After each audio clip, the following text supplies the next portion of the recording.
Hello, everyone, and welcome to McCarthy's Brave New World of Infrastructure Unsolicited Proposals event.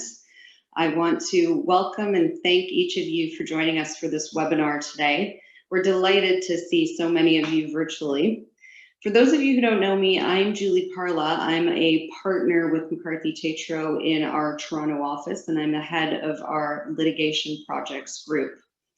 Today, we are very excited and privileged to have two exceptional panels with us. First, a ministers panel with the newly appointed Ontario Minister of Infrastructure, the Honourable Kinga Surma, and the Alberta Minister of Infrastructure, the Honourable Prasad Panda. We'll then follow with the market panel with some of my partners and industry experts to continue our discussion. You will see at the bottom of your screen a Q&A function. We very much want to have a dialogue today and include you in the conversation. So I encourage each of you to submit your questions as we go through the event today, and we'll do our best to get to as many of them as we can. Just a couple of moments on a background on USPs and to provide a bit of a context for the conversation that we're going to have today. In October 2019, about a year and a half ago, the Government of Ontario launched the province's first unsolicited proposals framework for infrastructure projects. And in December 2020, the Government of Alberta launched its own framework. And these announcements really marked a significant change to the Canadian infrastructure landscape and a real opportunity for the private sector to take a leading role in the development of major infrastructure projects across the country. In some jurisdictions around the world, and we'll talk about some of those today, unsolicited proposal frameworks are not a new concept, but in Canada, at least at the provincial level, they are still relatively new. And so in today's event, we are going to explore the concept of unsolicited proposal frameworks in greater detail, and we hope to shed some light on how they work, how they can be used by private sector market players, and how they can benefit Canadians. To start, we thought it would be helpful to orient us as to exactly what we mean by an unsolicited proposal and what we mean when we talk about a framework. As a lot of us who practice in this industry will know, in the normal course of infrastructure development, governments decide what infrastructure assets they want to build, and then they go to the market to procure a private sector contractor to help them build it. An unsolicited infrastructure proposal is essentially the opposite of that. Its genesis is a proposal from the private sector proponent to build an infrastructure asset in circumstances where the government had not requested a proposal for that asset through a formal procurement process.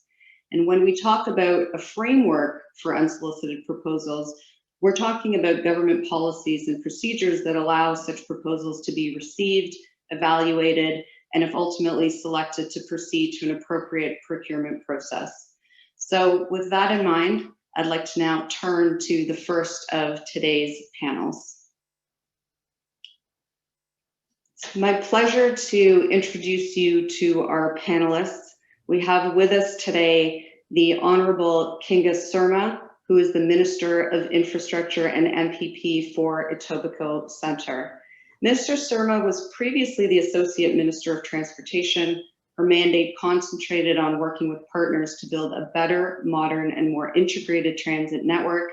This includes building new priority transit projects like the Ontario Line Subway Project, the Scarborough Subway Extension, and the Yonge North Subway Extension, as well as the underground extension of the Eglinton Crosstown Light Rail Transit. She's enthusiastic to get people moving faster and more efficiently by making sure transportation and transit projects throughout the province are meeting the needs of people and businesses. During her time as Associate Minister of Transportation, the Ontario government passed a number of key pieces of legislation to make all of this possible, including the Building Transit Faster Act, the Transit Oriented Communities Act, the Ontario Rebuilding and Recovery Act, and the Moving Ontario's More Safely Act. On a personal note, Minister Surma came to Canada from Poland when she was 4 years old. As a successful immigrant and Canadian citizen, she understands the challenges that newcomers face when beginning their life in Canada. Thank you for being here. Welcome, Minister Surma. Our other esteemed guest that we're fortunate enough to have with us today is the Honorable Prasad Panda, Alberta Minister of Infrastructure. Minister Panda was first elected to the Legislative Assembly of Alberta in a by-election on September 3rd, 2015 as the MLA for Calgary Foothills. Minister Panda was re-elected on April 16, 2019 as the MLA for the newly formed riding of Calgary-Edgemont. Born in Andhra Pradesh, India, Minister Panda has lived in the constituency of Calgary-Edgemont for 15 years. He's an active member of his community, and his volunteer experience includes serving as president of the Telugu Association of Calgary and as the first vice president of the India-Canada Association of Calgary. Minister Panda also organizes an annual food drive for Calgary veterans. A professional engineer by trade, Minister Panda holds a Bachelor of Technology in Mechanical Engineering and is a member of APEGA.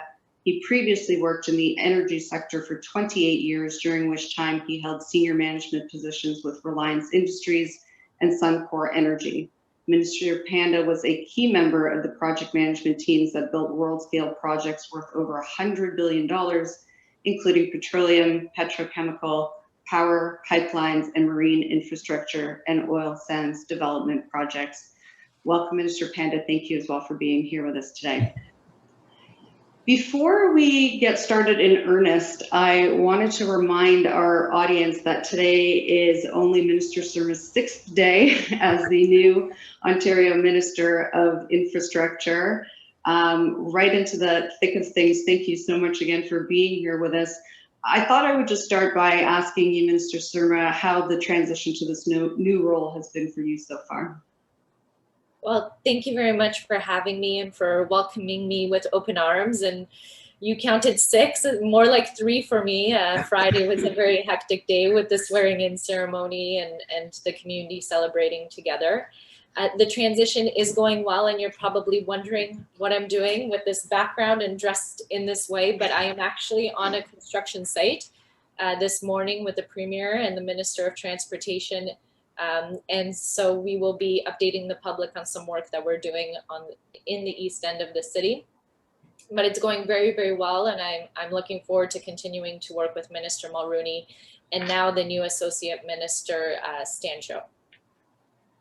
Excellent. Thanks so much. We too are looking forward to following your leadership and your contribution in your new role.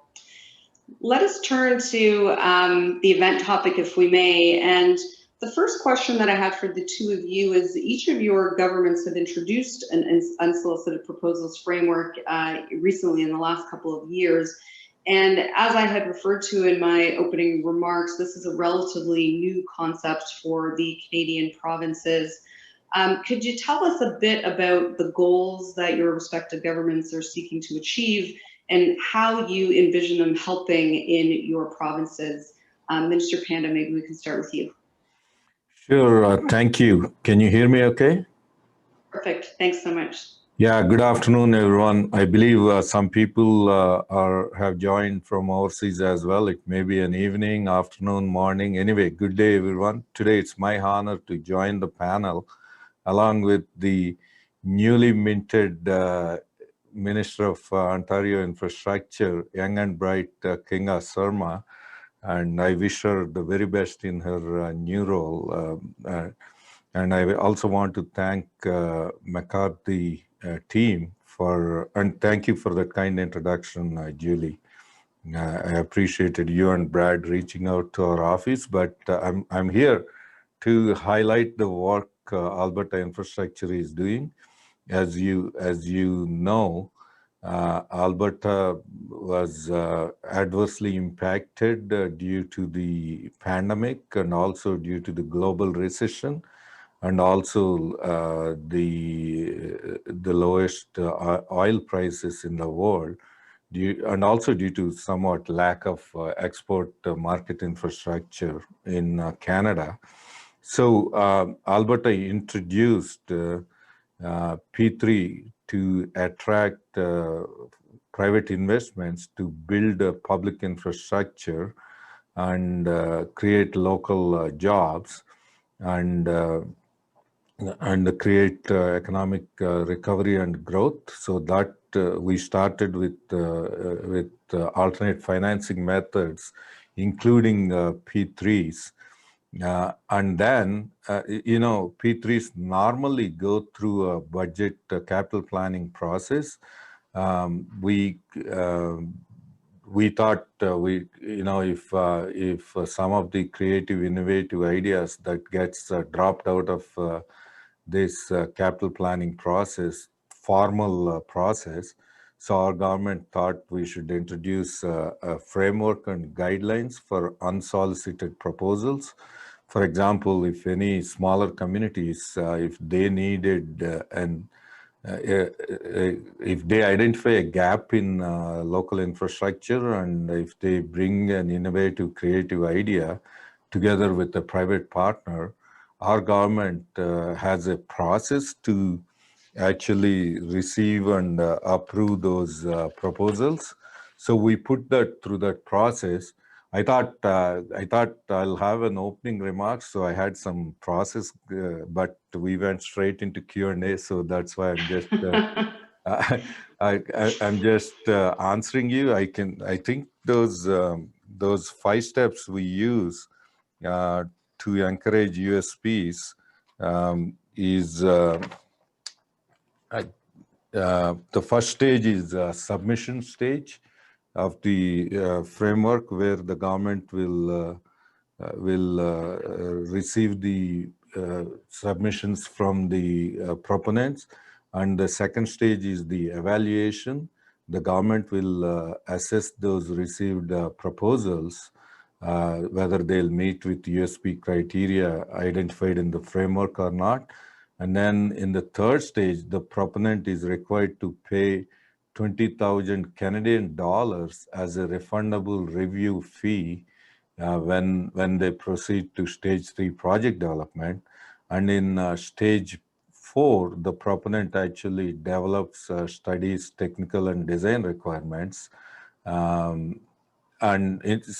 in stage 3. And then in stage 4, it will go into the procurement process. And then finally in 5th stage, which is implementation stage, the construction phase. So that's the time the project financing and construction and also operations and maintenance phases will go through that process in stage 5.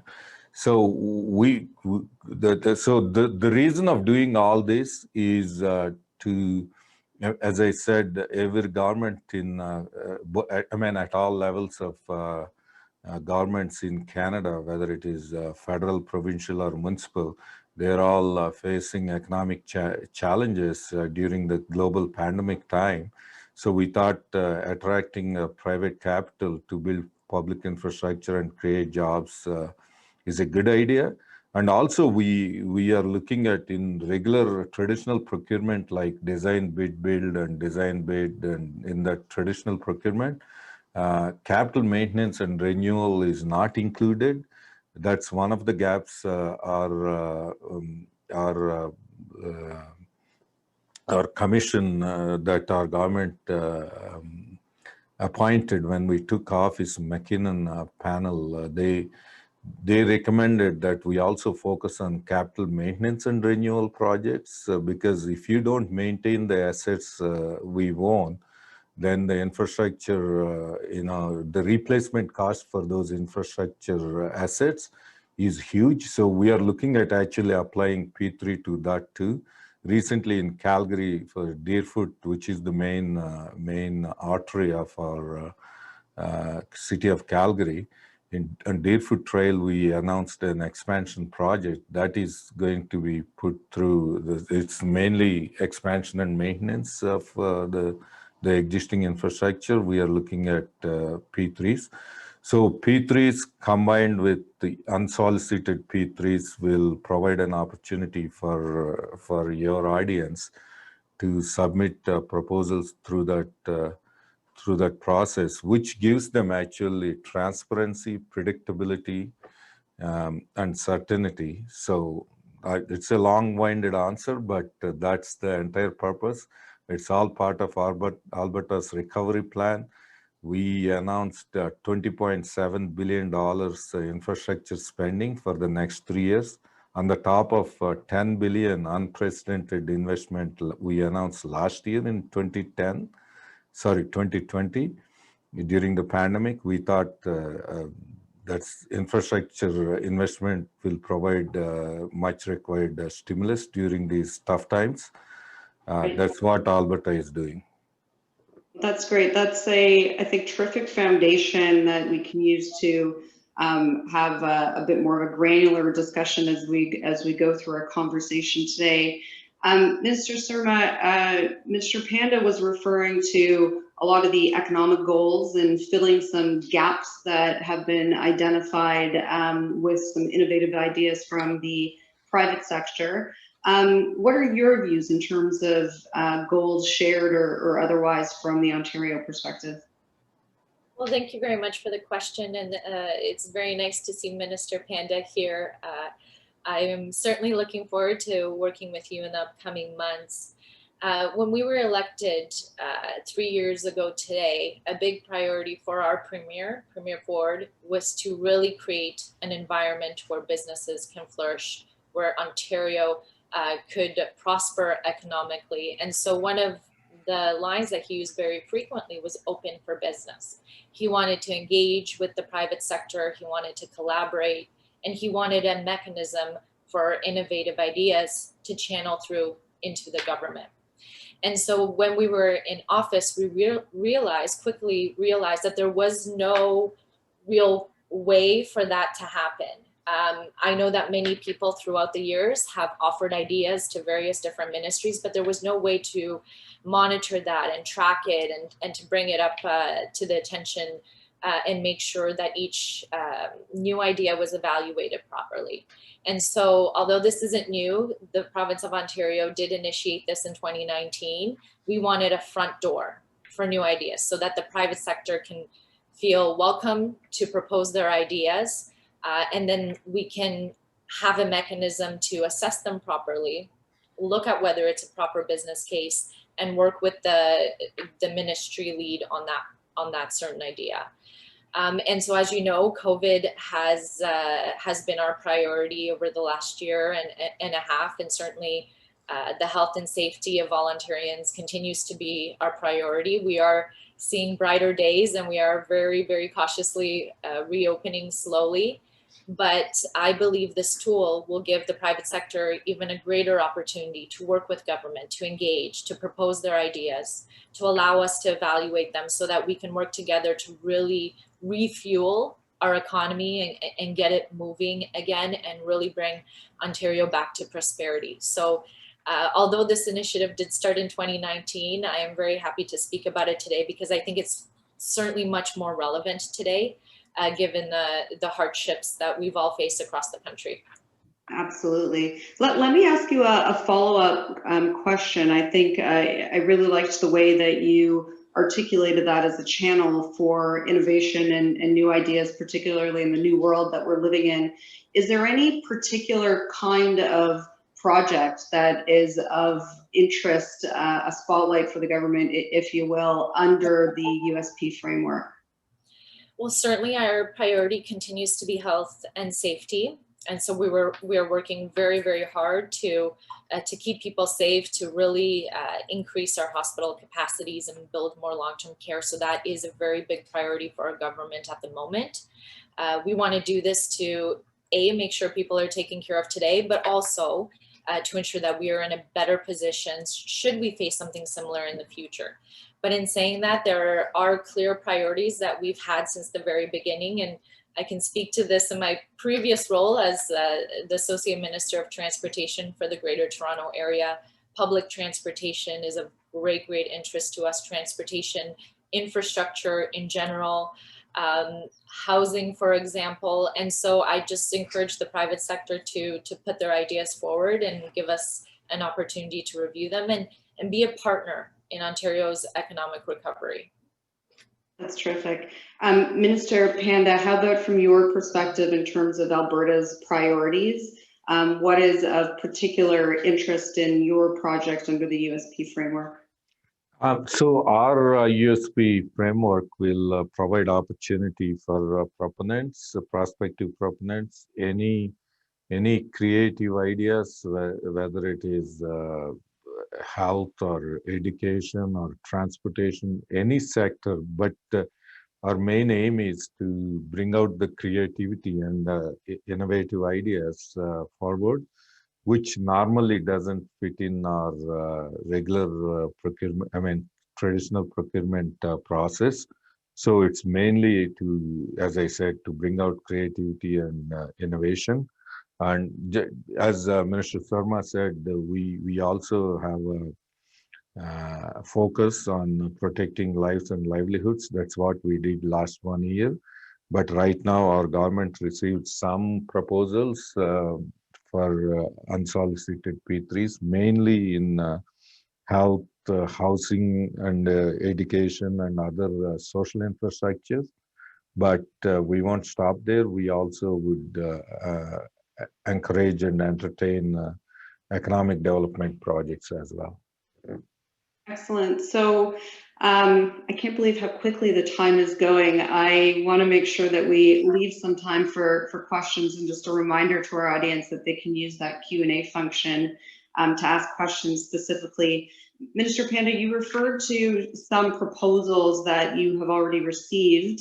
I want to ask you, what makes a proposal stand out in your view?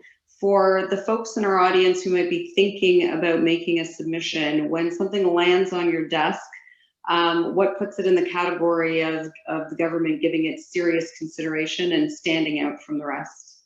That's a very good question. Actually, we look at the relevancy. First, we'll check if the proponent identified the gap of infrastructure. If they found there is a deficiency of critical vital infrastructure in their local communities.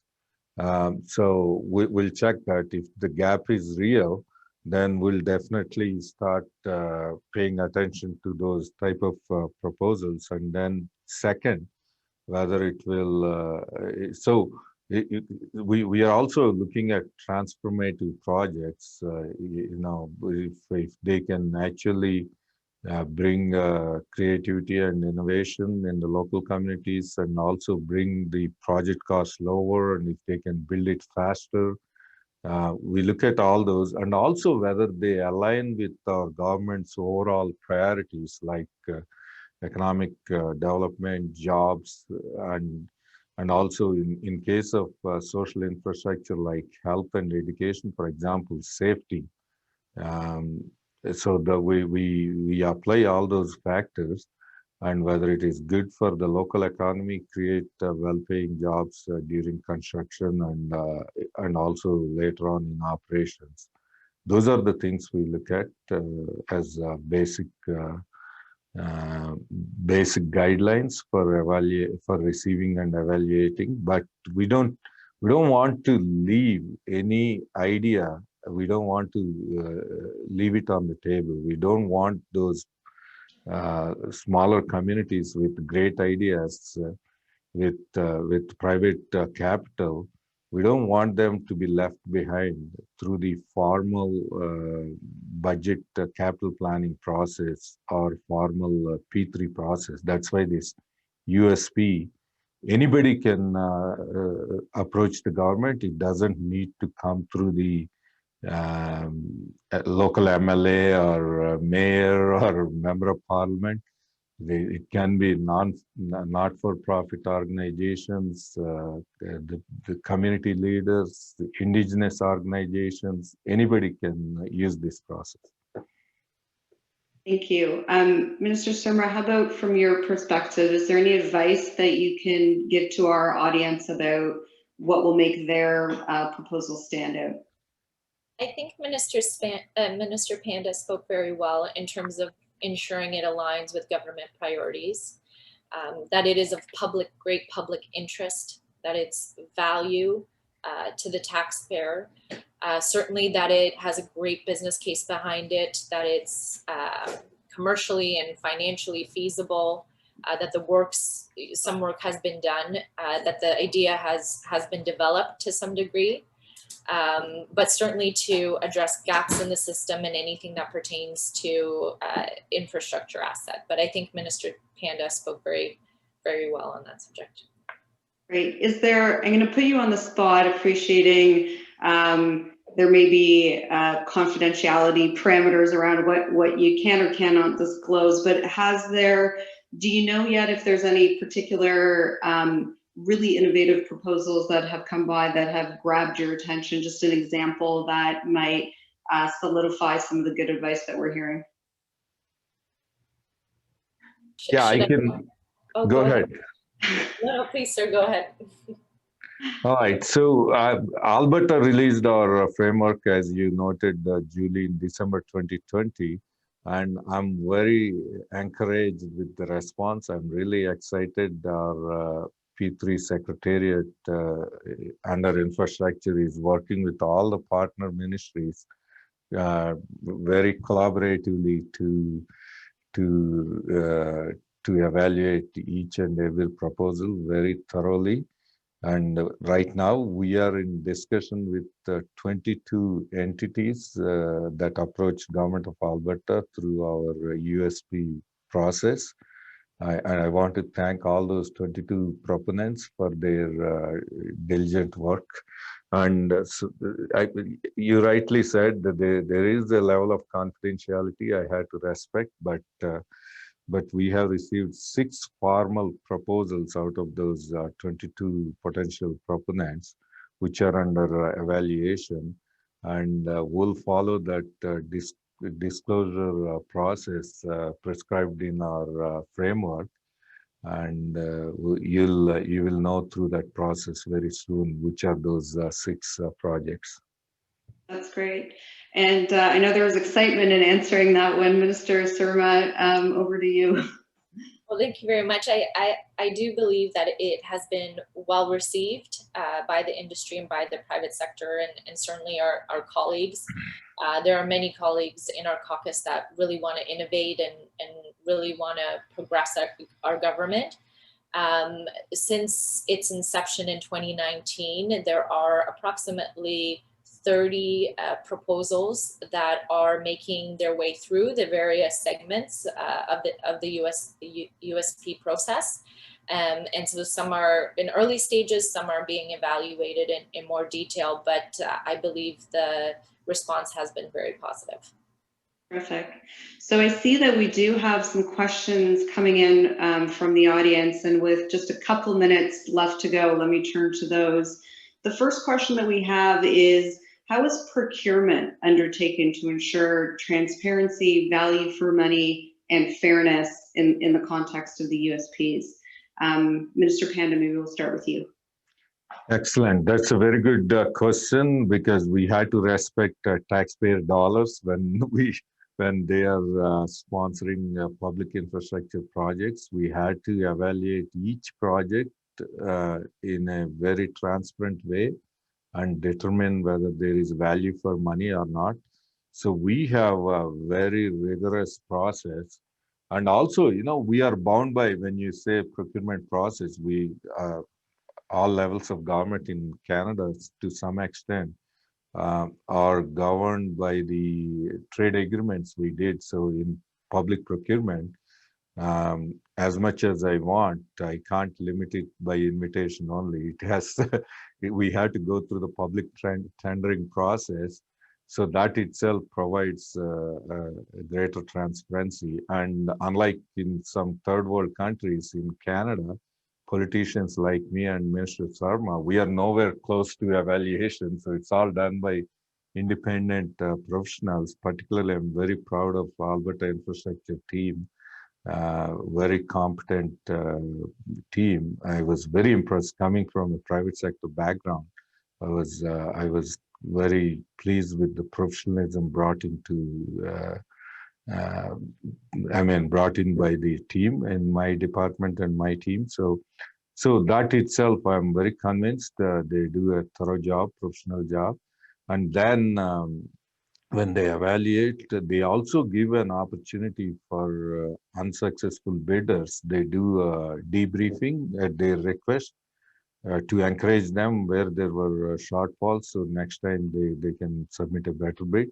So the process, the procurement process is very transparent, and everyone is held to a high level of accountability.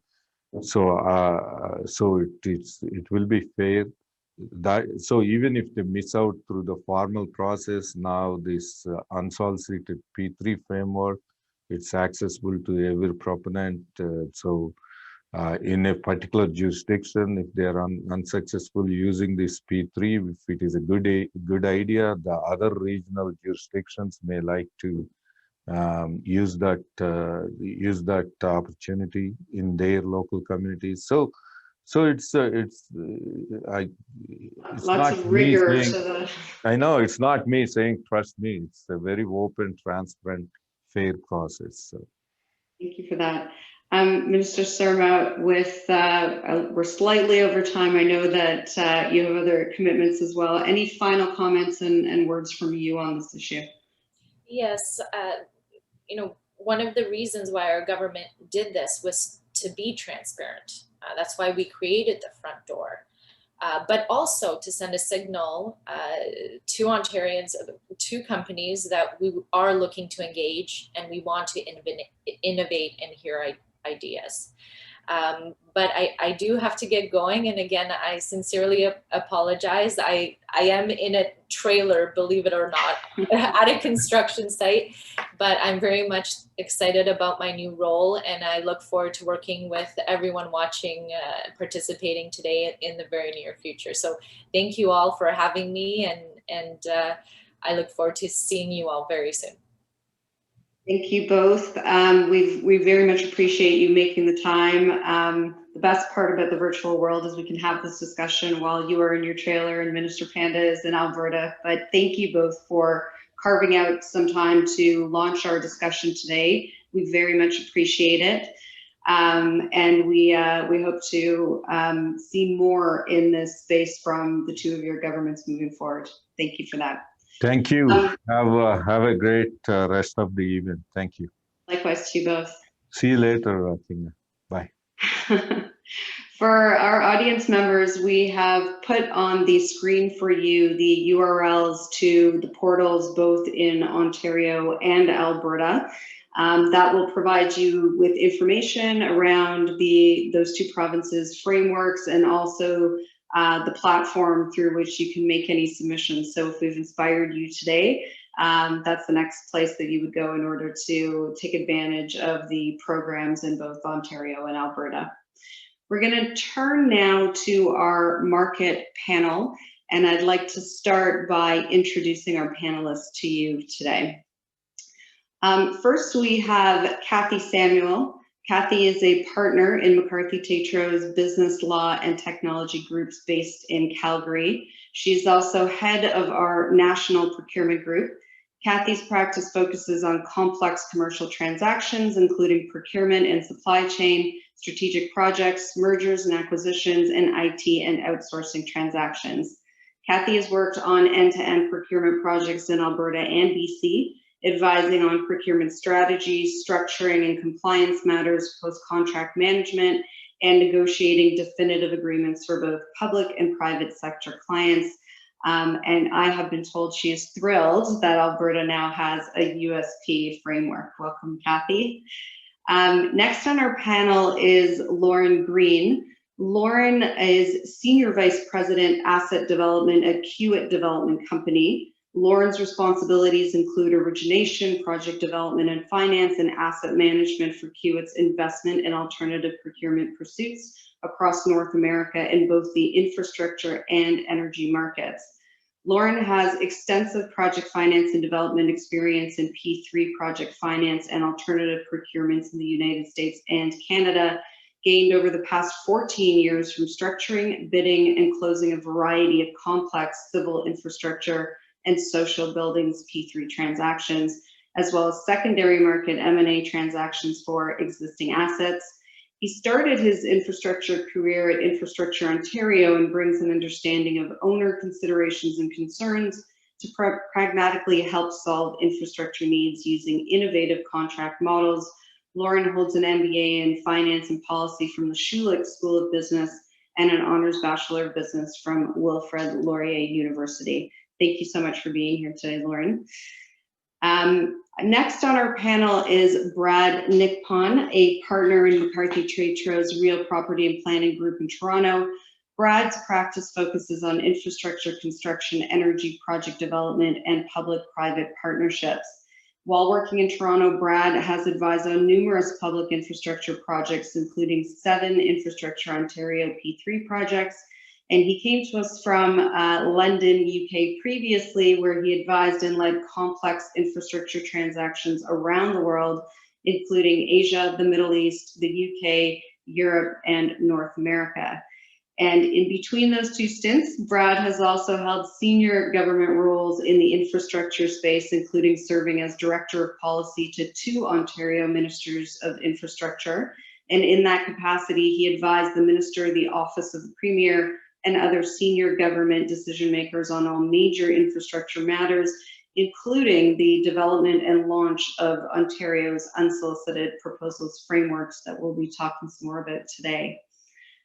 Next, please welcome Sharina Hussain to our technical panel.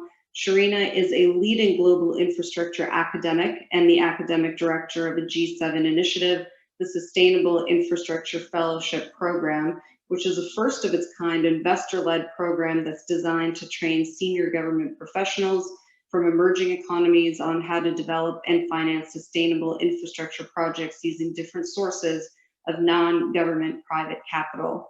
In addition, Sharina is the founder of Academic Collaboration Consulting, an advisory firm that connects the classroom to the boardroom by using leading technology-enhanced research to shift mindsets, connect capital, develop sustainable partnerships, and solve pressing financing challenges in infrastructure and real assets. Previously, Sharina practiced tax law at McCarthy Tétrault and worked at Infrastructure Ontario. She's also a media personality and regularly contributes to the Canadian business press. Thanks for being here today, Sharina. And finally, last but absolutely not least, Robert Glasgow, a partner in McCarthy Tétrault's International Trade and Investment Law Group in Toronto. When working with government purchasers, Robert helps ensure that projects are structured in compliance with the government's trade treaty obligations, something we should all keep top of mind when we're having a conversation in the procurement space. When assisting suppliers, he often helps them challenge procurements where there has been a breach. Robert has worked on numerous procurement projects, including assisting in the Canadian Surface Combatants Program and representing Airbus in the successful defense of its award in the fixed-wing search and rescue aircraft procurement. He's also provided assistance to numerous Ontario Crown corporations and MASH sector entities in ensuring their processes are treaty compliant. Welcome everyone to our panel. Just getting through all of your credentials has left me out of breath, so that's a good sign as to the discussion we're about to have. Let me start, if I may, by picking up on part of the discussion that we had with the ministers just now, really about what makes a good unsolicited proposal. They gave us some insight about that, what the elements should focus on in order to catch the government's eye. Brad, I know you, having been involved in developing Ontario's USP framework, wanted to start with you on any thoughts that you can share with our audience about really making a proposal that has a likelihood of being successful. Sure, thanks, Julie. So I think maybe just as an opening remark, I think one of the things that I took away from the ministers panel and also my time in government is that there's a lot of optimism, there's a lot of interest on behalf of government right now in these types of proposals. I remember when we first opened the portal, the way it worked internally was we would get a report of what came in every Friday, and we'd have a meeting where I'd go and everyone would sort of anxiously wait to see what had arrived. And I think one of my former colleagues, ADM Grant Osborne from the Ministry of Infrastructure, is on here, and he was the guy that had the list. So we'd always be chasing him down what's coming in. So I think a message that the private sector needs to know is that there is interest in these things, right? That the government wants to get them. So that kind of takes us to the question of then how do they get from the list onto the minister's desk or into a procurement? And there's a couple technical things that are important that we learned, and less interesting, but just important to point out is that a proposal has to be, in the first instance, related to infrastructure. I think in the early days, there were a lot of questions that we got about, what about this other idea I've got? I've got an IT solution to help the government save taxpayers money, and that might be a great idea, but it's not an infrastructure proposal. So I think the first thing for the market is it has to be, at least for the Ontario portal, an infrastructure project. Another one that we would often get a question would be, and this actually came up, I can see from the questions that came from our audience, what does it mean for it to have to be a genuine unsolicited proposal? And in that context, it's important to note that the proposal can't be in response to an official procurement, because that would circumvent the government's procurement rules. So it's important that those two things be just boxes that are ticked to the front end. But that brings me sort of to a better answer, which is, if you're the private sector, what are the things that you need to focus on the most? And there's sort of two big picture things. The first is and the minister's talked a lot about this, which is that there needs to be a public benefit. And public benefit is a pretty broad concept. So that could mean a lot of different things. It could mean revenue for the government. It could mean a solution to traffic congestion. It could mean new public services. It could mean something to do with digital infrastructure or housing infrastructure. So there's a lot of different ways you can get that benefit. But the key here is that there needs to be a good story behind the proposal. If you want to capture the attention of the government decision makers evaluating these things, you want to make sure that your proposal speaks to something the government would be interested in. In particular, knowing the government's priorities. And we're talking about Ontario and Alberta here today.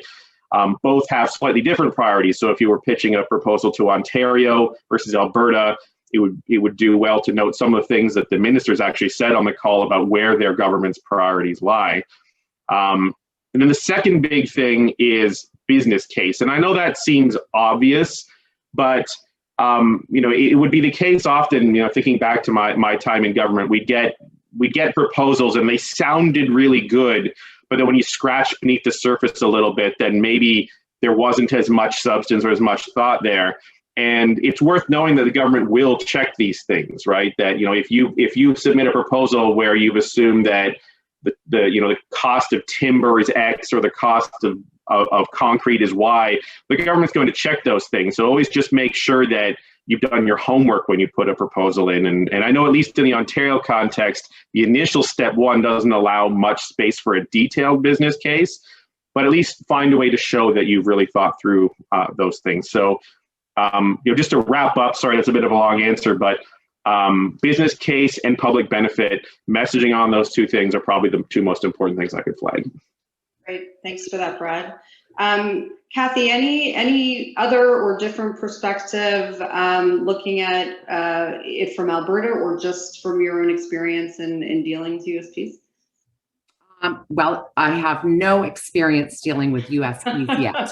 December 2020, we were all still locked in our houses, I think so. Yeah. So, I mean, obviously we're in early days in Alberta, and I was thrilled to hear from Minister Panda about the 6 formal proposals that have been submitted. So until we know more about those, I think we can take some cues from the programs that have been introduced in Alberta by the provincial government in recent months. So right now, Alberta is really focused on diversification, innovation, and job creation as part of the long-term economic recovery and growth plan. And the government is hoping to attract investment and talent to the province in areas like clean energy, lithium, clean hydrogen, technology, artificial intelligence, to name a few.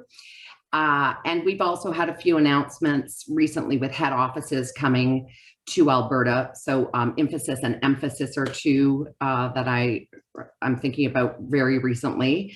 So I think that USPs that are new and innovative and which support growth in the areas that have been identified by the government as important for future growth will stand out. And I do think that if they're leveraging, I know that I mean, it still has to be an infrastructure project, but if they are leveraging technology or somehow supporting the development of the digital economy, I think that would be a plus. And as Brad noted, I think a proposal that complies with the requirements and ticks the boxes, that's key. But aside from that, you know, clearly set out the benefits in the proposal and how the project is going to be delivered and how it meets, you know, the value for money requirement. And then, of course, you know, make it capable of being reduced to an executive summary that is digestible and readable. So a tall order for sure. Thank you for that. I tend to agree with you, your comments on digital infrastructure, given we're all doing this event through our Zoom at home. So good one to put a pin in. So we've spoken really in a lot of generalities because this is a program and a concept that is new provincially in Canada. What I thought we might have a conversation around now, and Shireen, I would look to you on this, is some international examples. The international experience in this space is more mature than here. And I thought it might be helpful for us to hear from you as to a few examples of some projects that were actually successful, and maybe more importantly, some lessons learned from the global landscape of USPs. Thank you so much, Julie, and thank you for having me today. When it comes to understanding the international landscape, I'm able to speak to this from the perspective of developed infrastructure markets, as well as those that are considered to be emerging infrastructure markets. But the common thread here is that unsolicited proposals for infrastructure projects are not necessarily new in many jurisdictions. In fact, they're well established and in some cases rising in popularity, particularly when it comes to dealing with the challenges that both Brad and Kathy mentioned earlier. So when we think about some of the developed markets, we're immediately drawn to the experiences in Australia, New South Wales, as well as the United Kingdom, and to some extent, some US examples. Whereas in the developing markets, there is a plethora of different projects, whether in the Philippines, Indonesia, South Africa, as well as Latin America.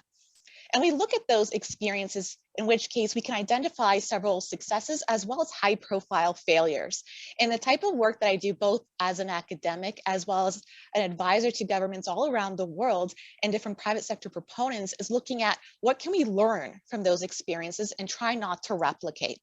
And in doing so, I can identify 5 common themes that relate to how we can then engage in successful unsolicited proposal frameworks, not only in establishment, but also in their operation. And the first theme relates to transparency. We heard that with the ministers this morning, as well as amongst the panel so far. I suspect we're going to hear this time and time again. Transparency as it relates to how these frameworks interact with one another. To what extent is a proposal considered unique enough or offers value for money to a point that it moves forward is quite integral in order to encourage the private sector to put forward these bids. And I can just think about the example of New South Wales, whereby in 2012, they introduced a guide whereby they listed what is considered a unique project and one that is not, to offer that level of transparency to potential bidders.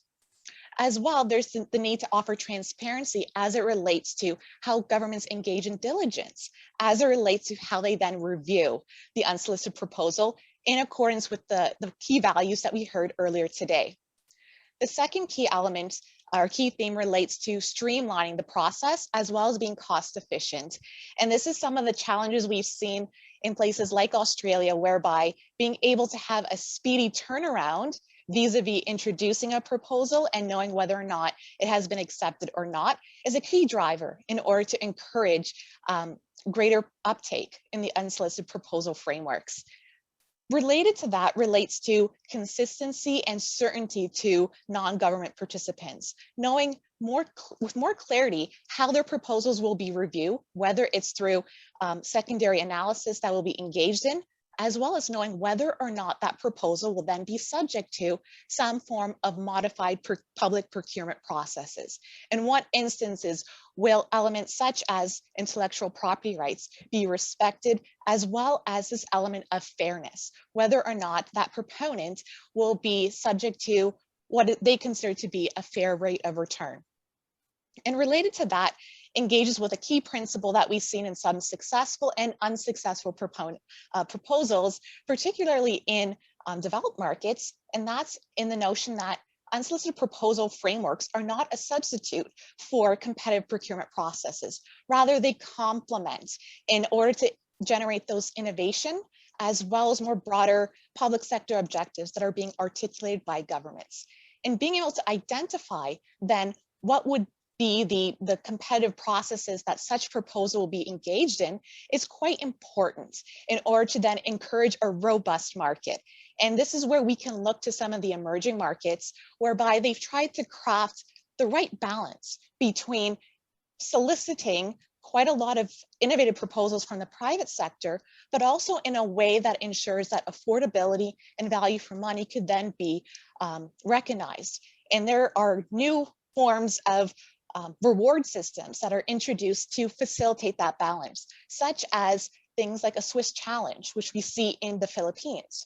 We also see the best and final offer systems in South Africa and Argentina that it allows that proponent that puts forward the unsolicited proposal an opportunity to have some degree of benefit put forward within the procurement process to otherwise facilitate those broader objectives, while also balancing the amount of time and effort that that proponent has put forward in order to launch this unsolicited proposal. Is there, so that's fascinating, and I love that you started with highlighting for us ways in which to avoid a high-profile failure, something that I think we all strive to do. Are you seeing a trend amongst the actual procurement processes that are being used? Are there ones that are more successful than others to balance those two interests that you've just said, rewarding the innovation from the market participant versus creating a competitive, transparent process that other market participants will want to engage in? There is definitely momentum to increase their use. However, there has been some pushback, particularly when it comes to trying to operationalize what this ultimately means and finding that right balance between rewarding the intellectual property rights and the time and effort of that proponent, as well as ensuring some of the broader public procurement objectives are being respected. And one key challenge that exists in trying to balance that relates to the speed of being able to undertake an unsolicited proposal from start to finish in terms of contract reward. And we're seeing this in the Philippines, for example, whereby mounting a Swiss challenge has in fact lengthened the process for them to then turn around an unsolicited proposal as opposed to, say, a solicited proposal through formal procurement processes. So we're again beginning to see made in country solutions, but ultimately it's about finding that right balance and then communicating those processes in a transparent way such that the market has a greater degree of understanding as to what to expect when they're participating in these frameworks. Thank you for that. Lauren, I wanted to turn to you now that we've got some of these concepts and some structure around the international experience. I think of all of us here today, you have the largest amount of direct experience in having the opportunity to submit and work through unsolicited proposals. What do you see as some of the key challenges and risks faced by the private sector proponents when they're considering putting in a proposal, and some lessons learned from your experience with Hewitt as doing that? Sure, thanks, Julie. And I think we certainly do have a sort of a mixed bag of experience internally at Hewitt on working on unsoliciteds. And depending, who you talk to and day of the week, our view on unsoliciteds may actually change or be different. We've got some of the bruises to show for it. But we continue to see unsoliciteds as part of the broader sort of procurement framework for which we can work with governments to deliver critical infrastructure. We actually have one in now, and it's actually in the sort of truncated Swiss challenge period, where the industry is essentially able to respond to what we put forward right now. But I guess taking a step back, I think there needs to be a few things in place for an unsolicited proposal to really work or make sense. One, there does have to be a need. I think in the early days, we suffered from the, we've got a bright idea, let's lob it in. But if it doesn't match with a need, then there's really a disconnect between what the government may want from a policy perspective and what we're trying to do. So first and foremost, there does have to be a need. And then I think the other piece for us is there does have to be a process.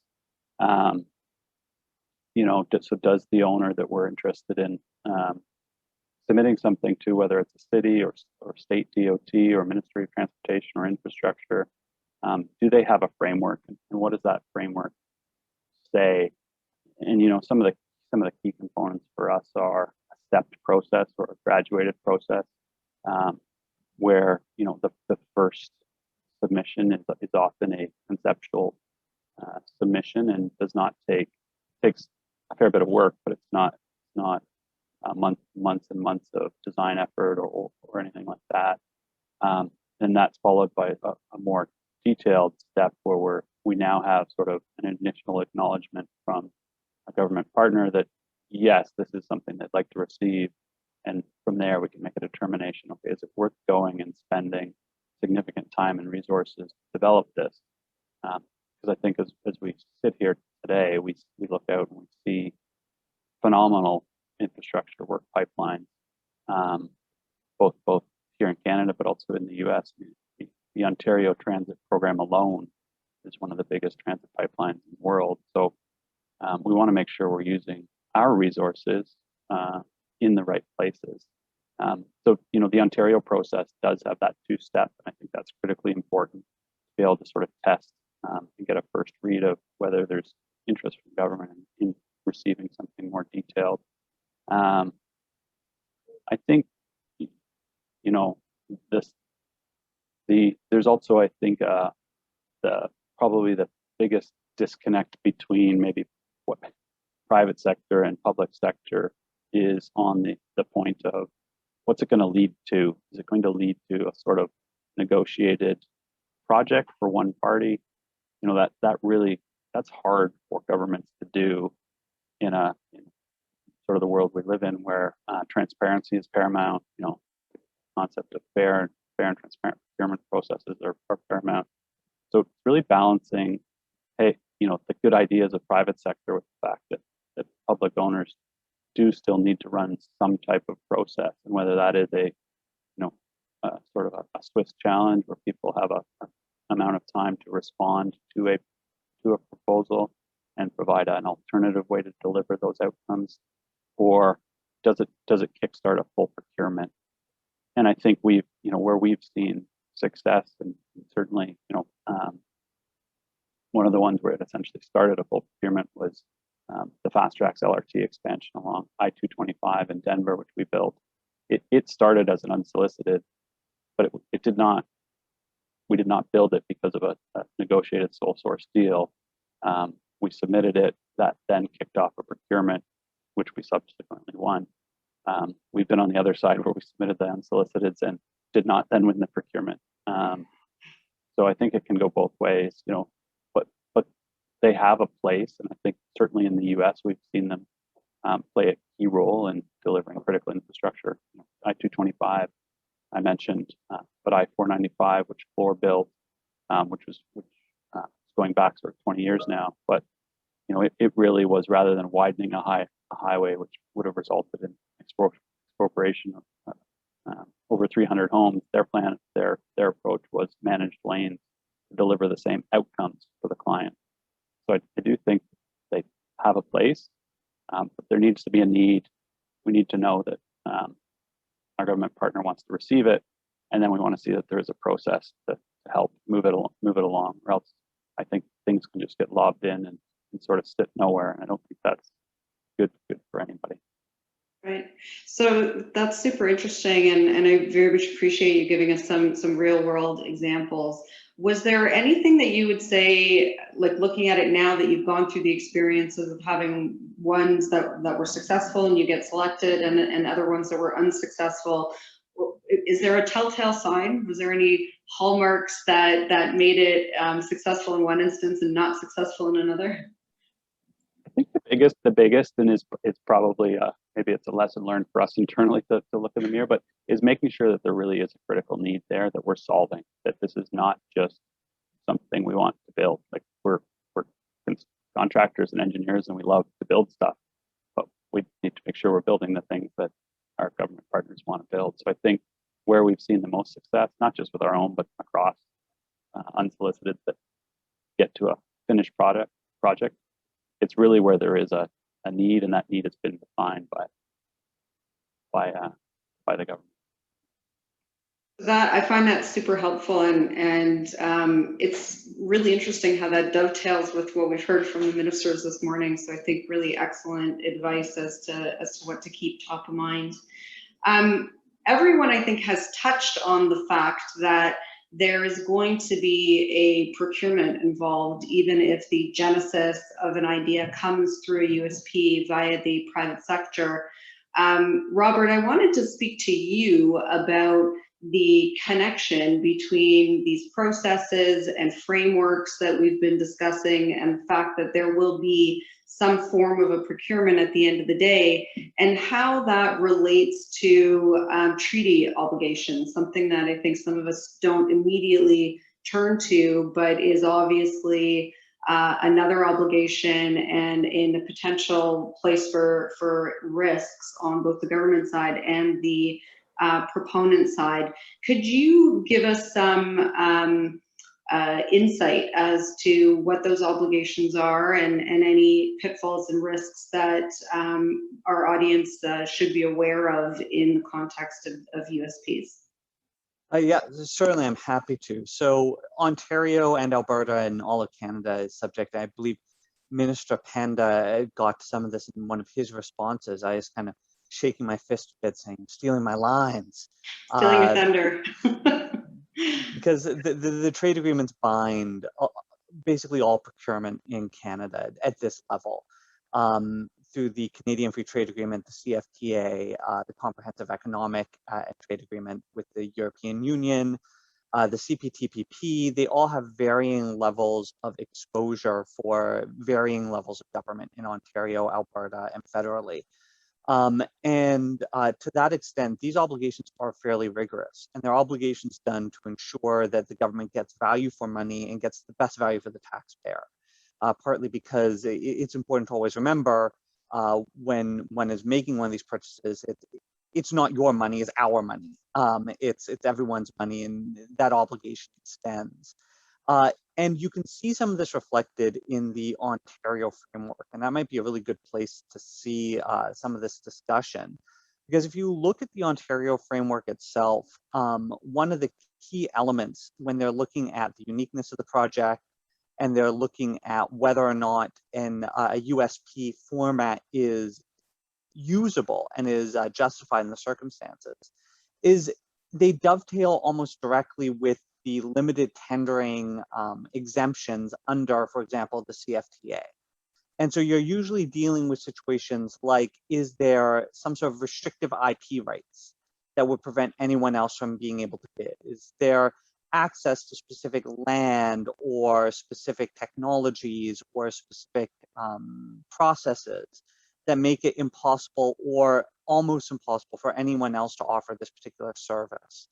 And all of these exemptions are trying to structure out almost a justification out of the box for why a USP can be done through a direct award or a Swiss challenge without going through the traditional government procurement step. But then to really cover themselves off, the province then uses another step, which is to say, look, the USP might be a direct award. It might be a Swiss challenge. But then again, we might also go with door number 2 and go through with a full procurement system. And you might say, well, in that case, I have gone through this work. I've put together this USP. I've gone out to the government. Doesn't that detract from some of my impetus to do this, some of my initiative want to do this. But then you also have to think of this through the lens of, if you had never come forward, if you never brought this idea to the government in the first place, maybe this procurement never would have happened. Yeah, you're not guaranteed it, but especially if you've thought through this incredibly intricate, innovative, new idea, feeding a unique and powerful need the province has, you probably also have some ideas on how to solve it. And you probably already have started to work some of that up. And so you probably already have a first mover's advantage in terms of getting your ducks in a row. So we've talked some about the tension between the protecting USP proposers and trying to protect the taxpayers and protect the integrity of the system.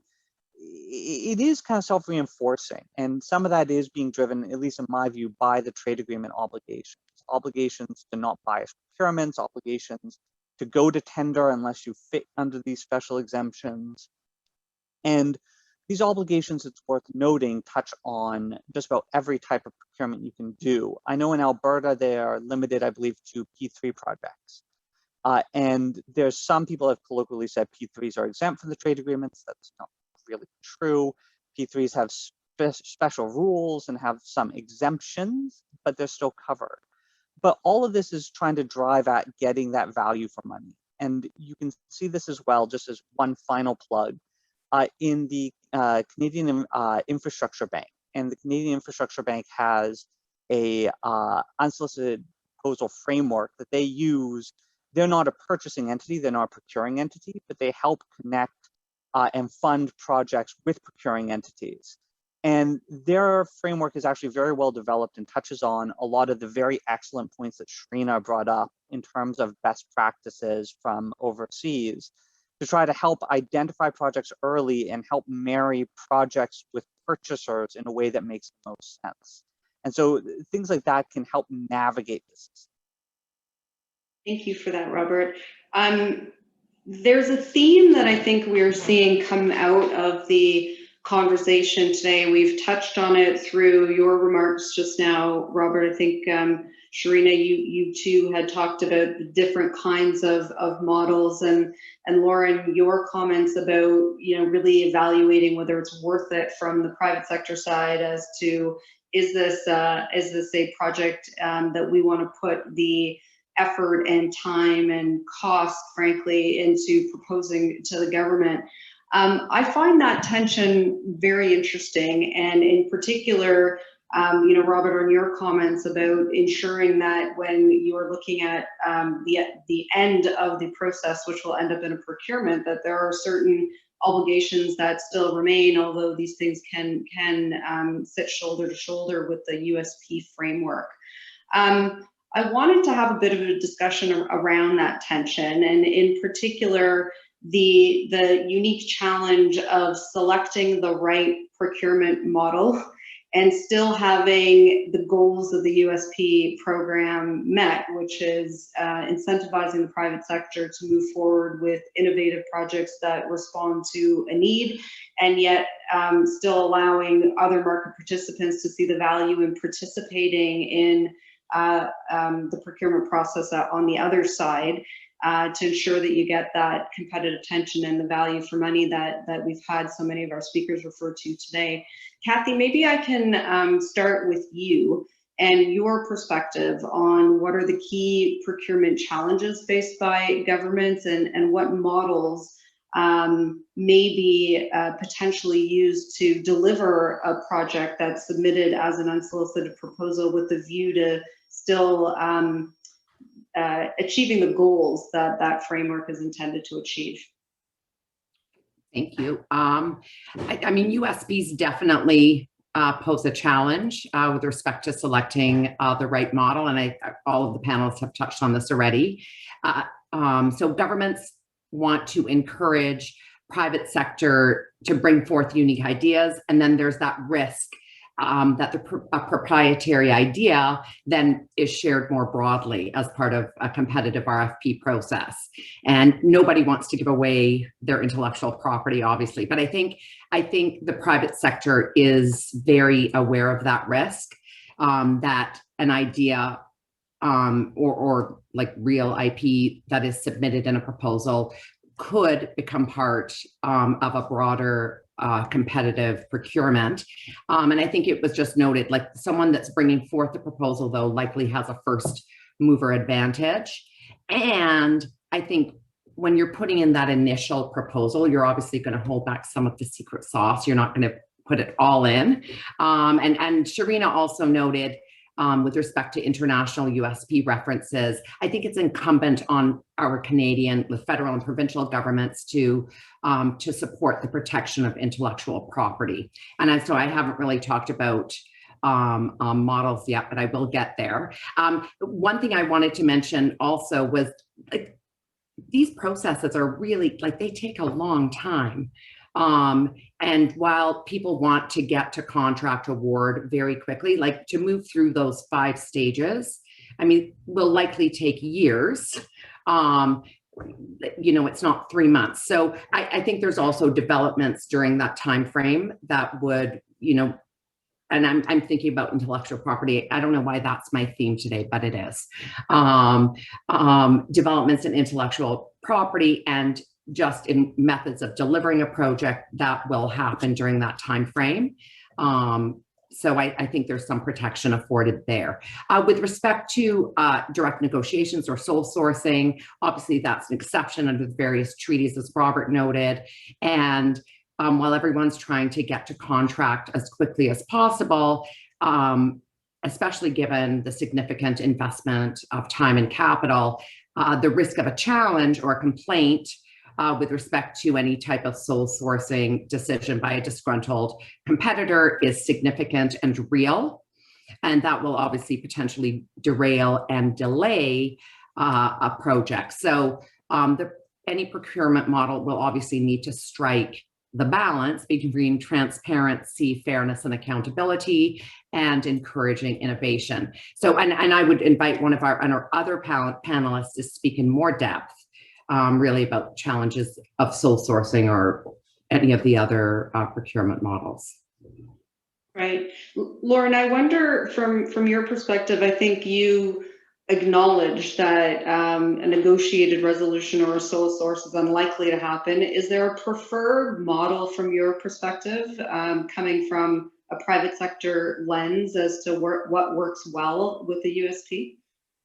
Yeah, for sure. And I think Kathy touched on a good point. You know, on one hand, we might typically like sort of a negotiated contract. Everyone probably prefers those. But then the flip side of that is we also don't want to be sitting waiting for a protest to get resolved. So, you know, we'd much prefer to participate in a process that is kind of stronger to resist any kind of protest. So sort of with that in mind, I think the one advantage I think it may have is it may speed the procurement up. So, you know, I sort of live in a world of mega projects, and Kathy mentioned, you know, those just by their nature take years to procure. But maybe this process through USP, it's 2 years instead of 4. That's still material. That's delivering an asset, an infrastructure asset, for example, 2 years earlier to the people of Toronto or Ontario, which I think is really helpful. I think the other is we sort of jump to the assumption that just because it's going to go to a procurement, that it's going to be a low price bid build type procurement. And I think what we know is that's not the only type of procurement. I mean, we're seeing procurements across Canada, in the US, for major infrastructure that are price is a very, very important component, as it should be, and always will be, I think, for any government owner, but where they're also looking at key qualitative aspects. You know, does the selected proposer have the ability to execute this? Can they execute it faster? Are they meeting some of the other goals, whether it's community benefits, minority or women-owned business goals? So I think the other side is, you know, just because it's going to go to a procurement doesn't mean it's going to erode your IP. You might still have great ideas, and you might still have great ways of meeting all the goals. So I don't think you need to think the two are disconnected. I don't know if that helps. Thank you. Yeah, no, I think that's very useful to keep in mind. Robert, I know you're no stranger to complaints. we've spoke a little bit about, you know, wanting to protect the ultimate contract at the end of the day. Did you want to comment on your experience in that from that perspective? Yeah, so I think one thing to note is that all of these, I'm assuming, would be advanced under a negotiable format if you did do any kind of negotiable format, exempting yourself from all of the onerous contract A duties, et cetera, that may or may not exist. But from a trade perspective, one of the interesting things here is Lauren had a very good comment about timing and about not wanting to have to wait around to know if there's going to be a complaint and survive a complaint.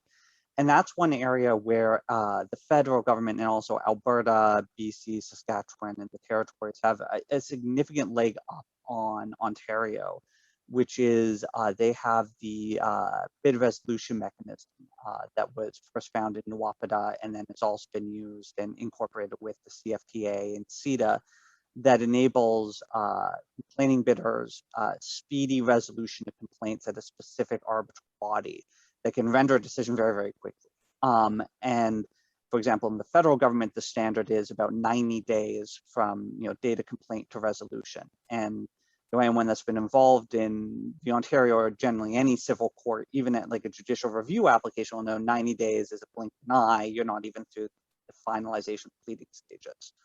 And so you can get around some of the kind of the wait by having that kind of streamlined system. That's one of the things that can probably help in terms of if we're thinking about how to expand unsolicited proposal mechanisms, is to make sure that others have access to these speedy remedy systems, because it helps them from making a complaint perspective, but it also helps the people making the unsolicited proposals, because then you get some greater sense of certainty.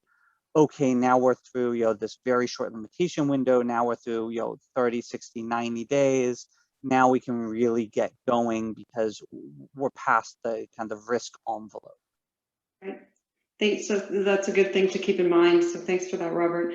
Sharina, let me ask you one quick question, and then we'll turn to the audience questions which are coming in. And I'm just wondering, from hearing this conversation and the international experience, is there one model or another that is more likely to be successful and avoid some of these pitfalls, or is there some other hallmark that is useful to keep in mind in terms of picking the procurement model at the end of the process?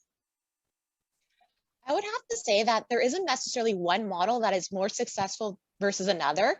I would build upon one of Lauren's first comments, that there needs to be a strong business need supporting that unsolicited proposal.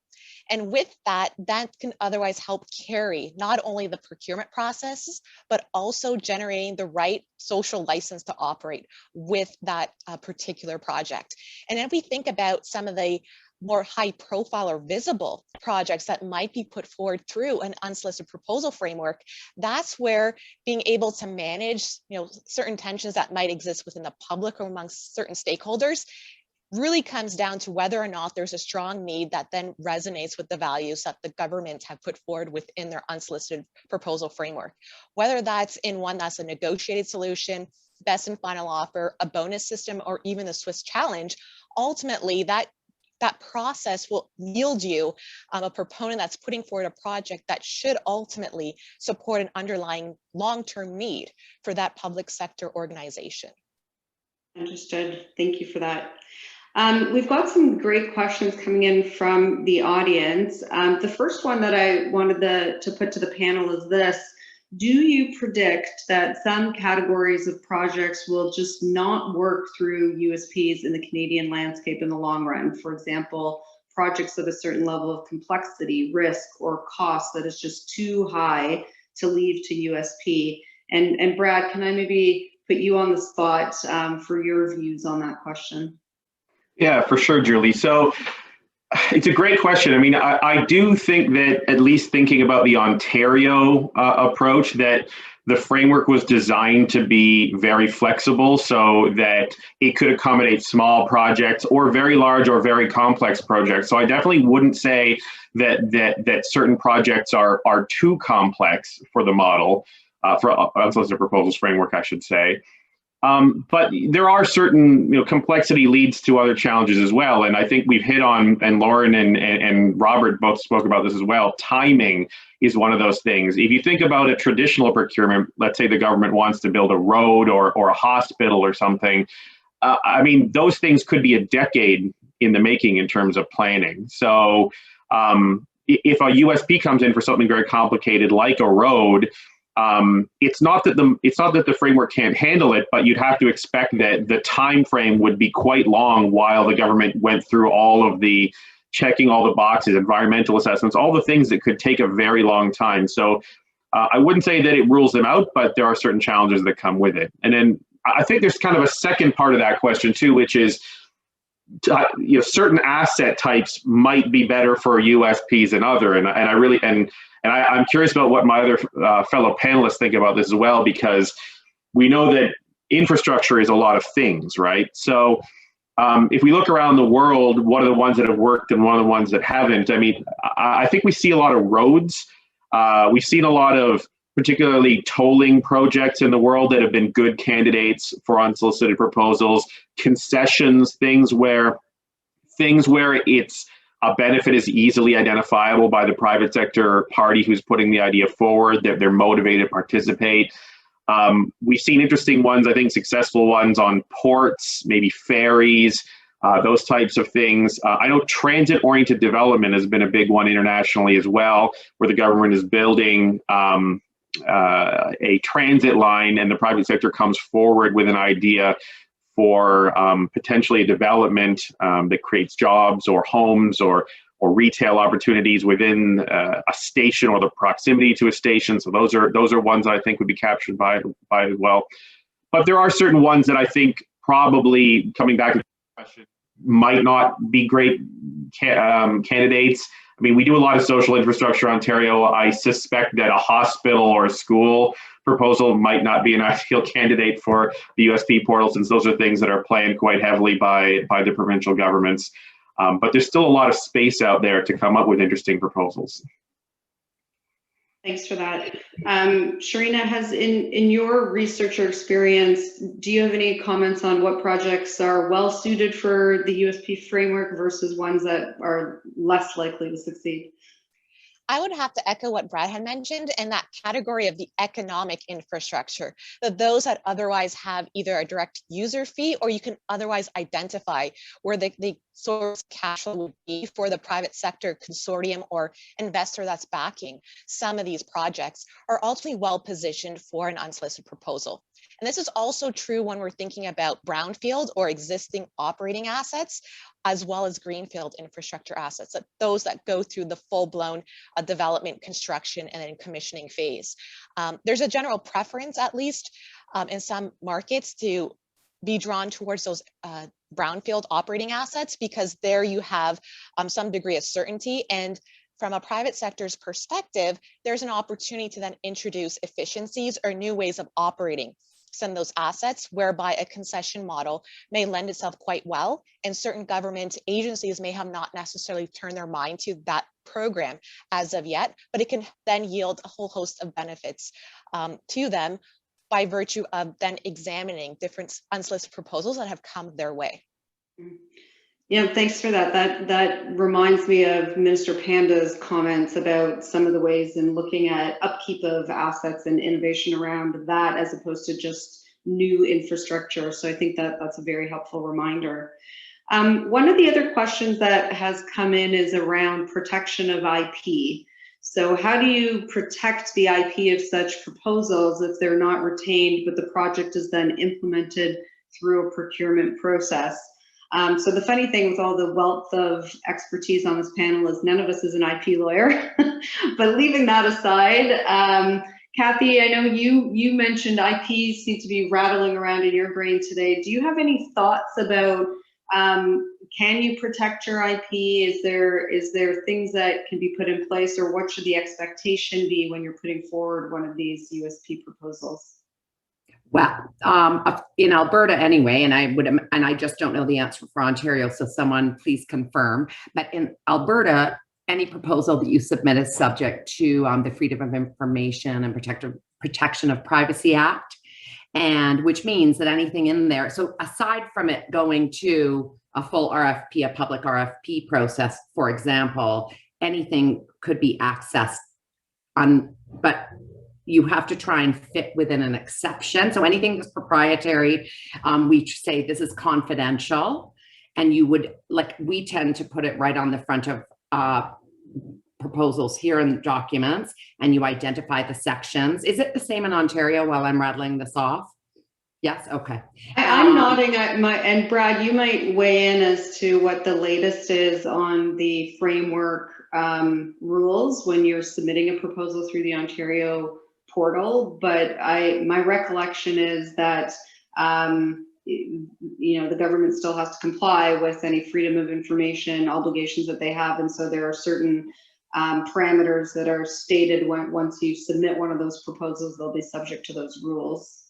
Yeah, and I mean, I think, just to speak directly to that, to confront the sort of, elephant in the room, that when you submit an unsolicited proposal, there is a certain degree of surrender of IP rights involved. And I know that the Ontario portal uses quite a comprehensive set of terms and conditions to provide assurances about how it will be used and whatnot. But at the end of the day, if you're putting an idea forward that's a good idea and the government likes the idea, it might move forward with it. And we've talked about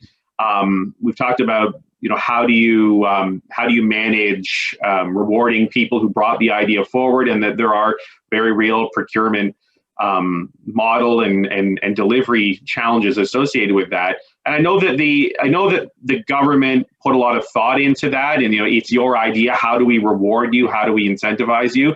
And the Ontario framework, if I remember correctly, it doesn't prescribe specifically what types of incentives might be used. But I do know, having looked at international examples, and some of these have come up today, is that there are ways of doing it. So, for example, if it's your idea, one of the things that's common internationally is then the government moves to a procurement, and you are pre-qualified as a proponent to actually bid on so it's your idea, you get to put a proposal in regardless of the outcome of an RFQ. So that's one. Sometimes you'll see bonus points be awarded in the procurement because it was your idea. Sometimes there's a specific honorarium that's paid.